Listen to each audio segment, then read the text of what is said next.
Don't let it spoil your dinner, Barry. Okay, this is very sensitive. I might just do it this way.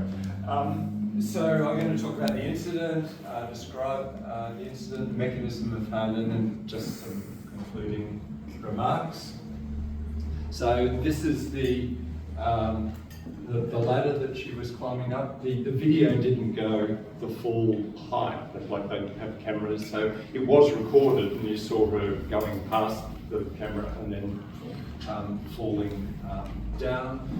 They had a good system in place. They had these devices that are made in Europe, and in a previous matter with SafeWork Victoria, they recommended this as a system to implement for the operator, because the most common mode of failure is the child fails to clip in. This child did clip in, or thought she clipped in. Here's a close-up of the device. It was taken 6 months before the incident, and the engineer signed off on it. Very, very naughty, as you'll find out.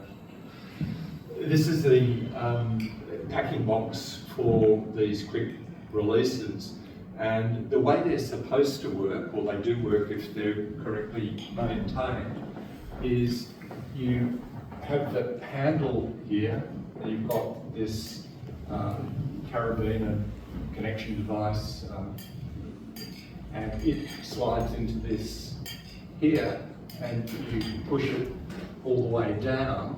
When it's all the way down, there's a mechanism inside and it unlocks, and you can take the key out, and that allows you to unlock, and that mat goes down like that. And in reverse, when you're disconnecting, you put the key in, and only when the key's home can this rotate around and let the device come out of their harness. They just use waist harnesses. They don't use the full body harnesses.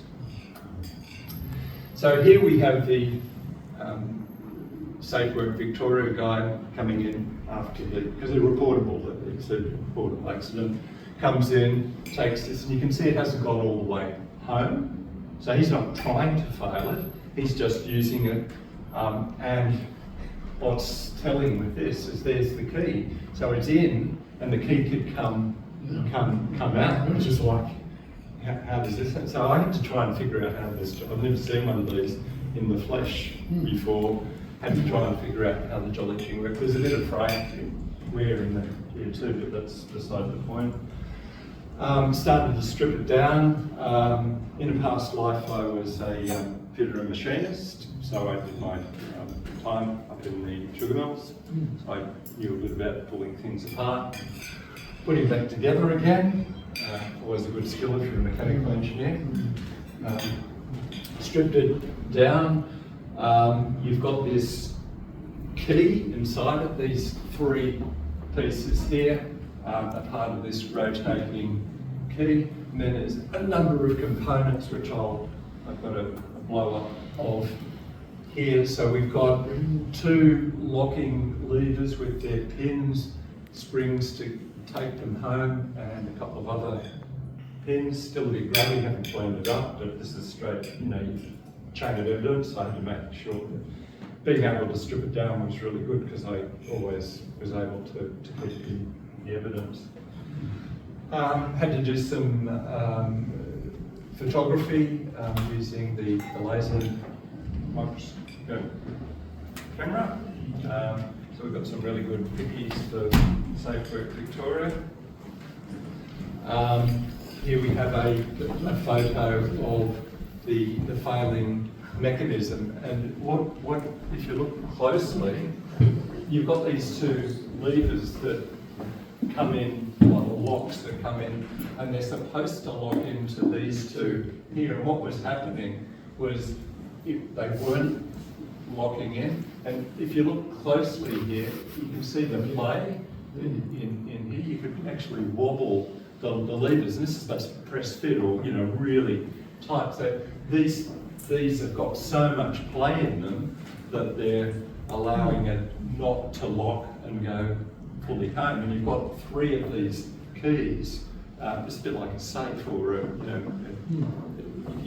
it's got lots of fail safes inside it, and because it was worn, and the manufacturer's guidance on this was you either send it off for maintenance after 9 months or you replace it after 12.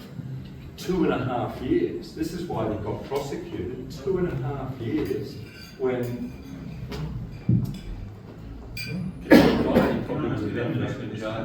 So I'm presuming that sense, I'm trying to get quick, that assuming that centre drum rotates anti-clockwise to release because it goes against the balls.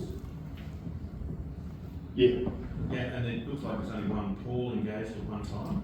That's the accidental Three. engage. Yeah, 3, that's right. Yeah, that's the accidental one. That's the accidental. So is there meant to be more than one engaged at one time? Or No, two are supposed to be engaged. Oh, yeah. This is supposed to go all the way around to here, and that one is supposed to be in that one, and this one's supposed to be in that one, and then they lock in like that, so it's Locked. Yeah, I mean, two is pretty, I think sorry, I was just trying to figure that out. You're using his limited time, guys. Yeah, quiet. It's okay. It's okay. So we drew some SolidWorks, and it's explaining what I was trying to show with my figures. Here it is with them as per the photo, and here it is in the correct position. And this is where the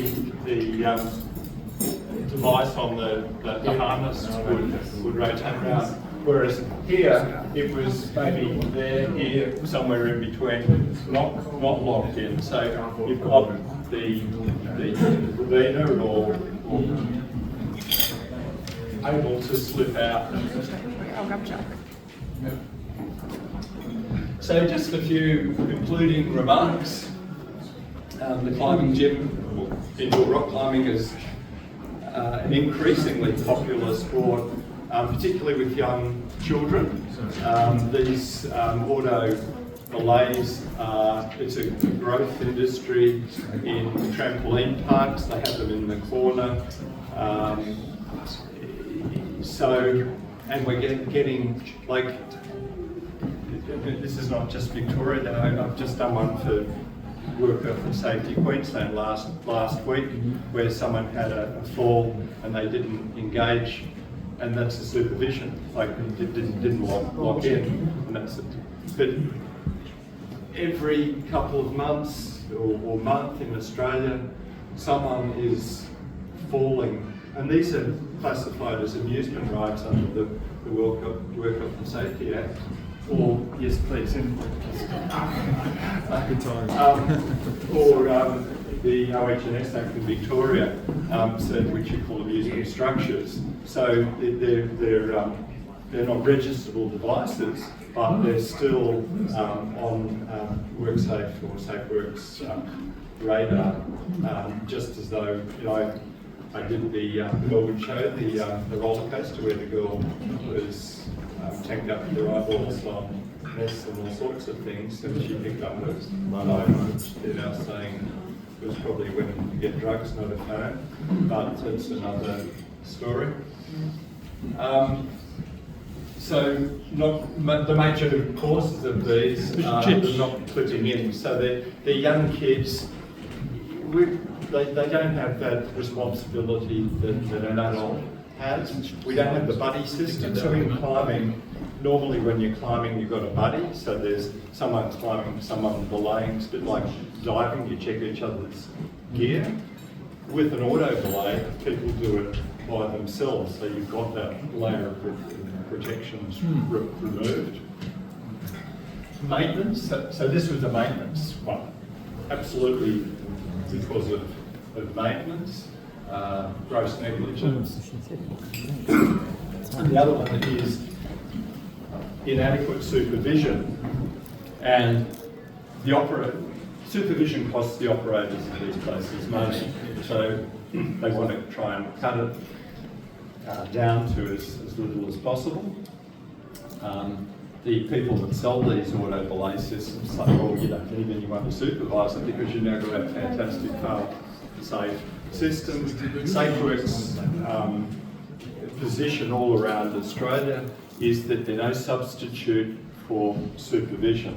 They're an additional form of level of protection, like in addition to the active supervision that we should do.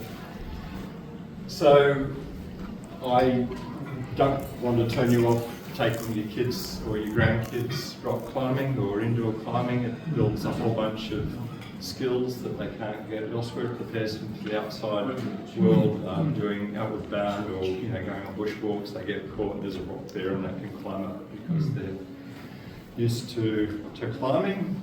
Sorry, anyone got a burger? And questions, please. We've got it.